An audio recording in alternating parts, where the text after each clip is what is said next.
రచించి పాడిన కీర్తన 104వ కీర్తన. నా ప్రాణమా యెహోవాను సన్నుతించుము. యెహోవా నా దేవా, నీవు అధిక ఘనత వహించిన వాడవు. నీవు మహత్యమును ప్రభావమును ధరించి ఉన్నావు. వస్త్రం వలె వెలుగును నీవు కప్పుకొని ఉన్నావు.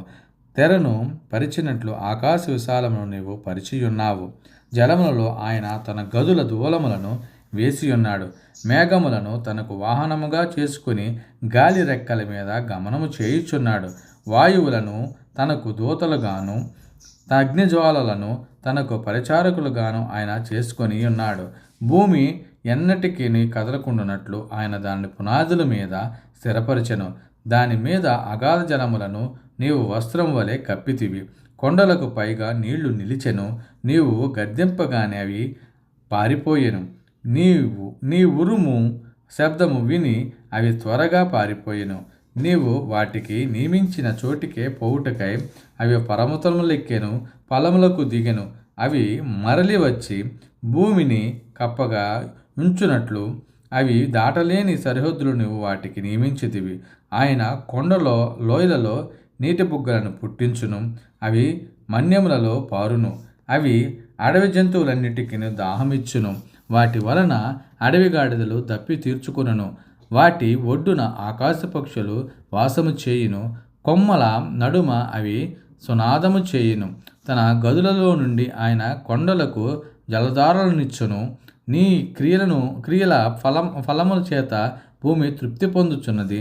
పశువులకు గడ్డిని, నరుల ఉపయోగమునకు కూర మొక్కలను ఆయన మొలిపించుచున్నాడు.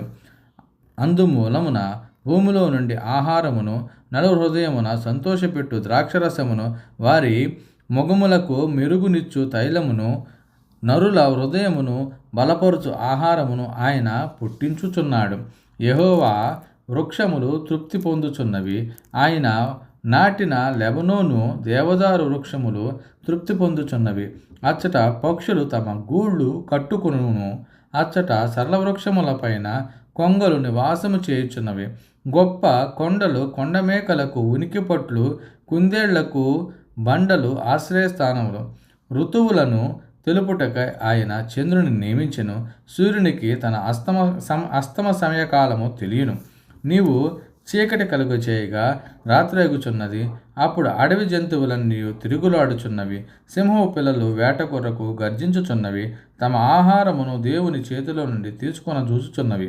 సూర్యుడు ఉదయింపగానే అవి మరలిపోయి తమ గుహలలో పండుకొనును. సాయంకాలం వరకు పాటుపడి తమ పనులను జరుపుకొనుటకై మనుష్యులు బయలు వెళ్ళుదురు. యెహోవా, నీ కార్యములు ఎన్నెన్ని విధములుగా ఉన్నవి. జ్ఞానము చేత నీవు వాటన్నిటిని నిర్మించితివి. నీవు కలగజేసిన వాటితో భూమి నిండి ఉన్నది. అదిగో విశాల మహాసముద్రము, అందులో లెక్కలేని జలచరములు, దానిలో చిన్నవి పెద్దవి జీవరాశులున్నవి. అందులో ఓడలు నడుచుచున్నవి. దానిలో ఆటలాడుటకు నీవు నిర్మించిన మకరములున్నవి. తగిన కాలమున నీవు వాటికి ఆహారమిచ్చిదవని ఇవన్నీ నీ దయ కొరకు కనిపెట్టుచున్నవి. నీవు వాటికి పెట్టినది అవి కూర్చుకొను. నీవు గుప్పిలి విప్పగా అవి మంచి వాటిని తిని తృప్తిపరచబడును. నీవు ముఖము మరుగు చేసి కొనక అవి కలతపడును. నీవు వాటి ఊపిరి తీసివేయినప్పుడు అవి ప్రాణమును విడిచి మట్టి పాలగును. నీవు నీ ఊపిరి విడవగా అవి సృజింపబడును. అట్లు నీవు భూతలమును నూతనపరచుచున్నావు. యెహోవా మహిమ నిత్యముండునుగాక. యెహోవా తన క్రియలను చూచి ఆనందించునుగాక.